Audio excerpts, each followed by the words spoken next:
Ngayong kaliwat kanan na naman ang handaan sa mga Christmas party, hindi maiwasan ng ilan sa atin na maparami ang kain. Kaya para manatiling fit, bakit hindi subukan ang plyometrics o ang workout na ginagawa ng ilang sikat na atleta tulad na lang ni pambansang kamuo Manny Pacquiao? Ang trending workout na ito, sinubukan ni Valerie Tan.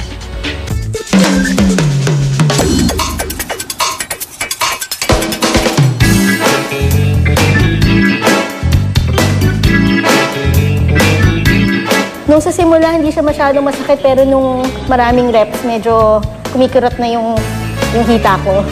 Sabay pa rin. Aray! Hindi lamang basta-bastang ehersisyo ito. Ito ang workout na ginagawa ng atletang tulad ni Manny Pacquiao at iba pang PBA players, ang plyometrics. Nagsimula ang plyometrics sa plyo sa Europa noong 1970s. Binubuo ito na explosive movements tulad ng pagtalon at pagtakbo. You exert more effort when you jump, when you sprint. So, mas mabilis yung heart rate mo when you're doing this kind of exercises, explosive movements. Bagamat matagal nang pinapractice ang plyo sa ibang bansa, mas naging popular ito sa atin ngayon. It's changing their lifestyle.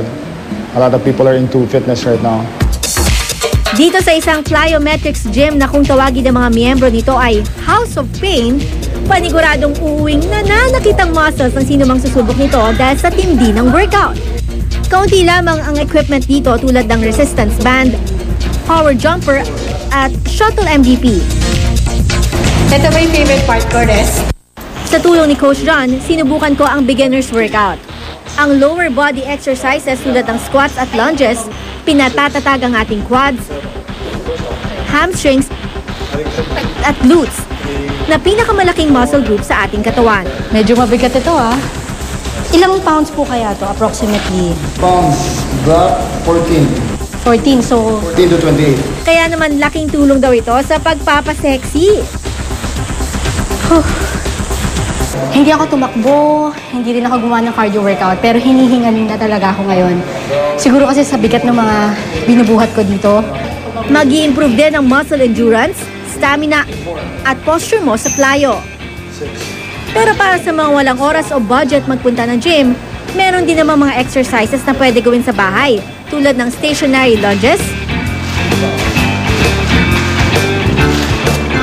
squats,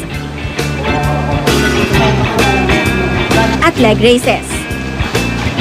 Pwede naman lang gawin sa bahay, kaya lang mas maganda kung mayroong supervision ng nakakaalam ng mga ginagawa nila. Hindi biro ang movement sa plyometrics, kaya siguraduhin tama ang inyong form para makaiwas sa injury. Ito po si Valerie Tan para sa News to Go.